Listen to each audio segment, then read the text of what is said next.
YCP అధినేత Jagan MLA Srikanth రెడ్డిపై TDP MP JC Diwakar Reddy తీవ్ర విమర్శలు చేశారు. జగన్ వస్తే రాష్ట్రంలో రక్తపాతం జరుగుతుందని, ఆయనకు అన్ని వాళ్ల తాత రాజారెడ్డి బుద్ధిలే వచ్చాయని విమర్శించారు.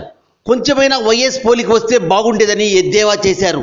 కడప జిల్లాలోని పైడిపాలెం ఎత్తిపోతల పథకాన్ని ప్రారంభించిన అనంతరం బహిరంగ సభలో మాట్లాడుతూ దివాకర్ రెడ్డి ఈ వ్యాఖ్యలు చేశారు. ముఖ్యమంత్రి చంద్రబాబు నాయుడు సమక్షంలోనే ఆయన ఫైర్ అయ్యారు. ఇక నోటికొచ్చట్టు మాట్లాడితే తన నాలుగు కోస్తానని అన్న ఎమ్మెల్యే శ్రీకాంత్ రెడ్డిపై విరుచుకుపడ్డారు. ఎవడరా వాడు శ్రీకాంత్ రెడ్డి, నా నాలుగు కోస్తాడా? అరే నీ ఊరికొస్తా, నీ ఇంటికొస్తా, దమ్ముంటే నన్ను టచ్ అయ్యి చాలు అంటూ నిప్పులు చెరిగాడు. ఎవడో చెప్పిన మాటలు విని నన్నే కామెంట్ చేస్తావా అంటూ మండిపడ్డాడు. తనను జానీ వాకర్ రెడ్డి అంటూ శ్రీకాంత్ రెడ్డి కామెంట్ చేయడంపై స్పందిస్తూ మద్యం తాగటం తమ ఇంటా వంట లేదని చెప్పారు. తన గురించి మాట్లాడిన వారే జోకర్లు అంటూ మండిపడ్డారు. తనకు బూట్లు నాకే అలవాటు లేదని, ఆ అలవాటు ఉంటే మంత్రి పదవిలో కొనసాగుతూనే ఉండేవాడని జేసీ దివాకర్ రెడ్డి ఘాటుగా విమర్శించారు.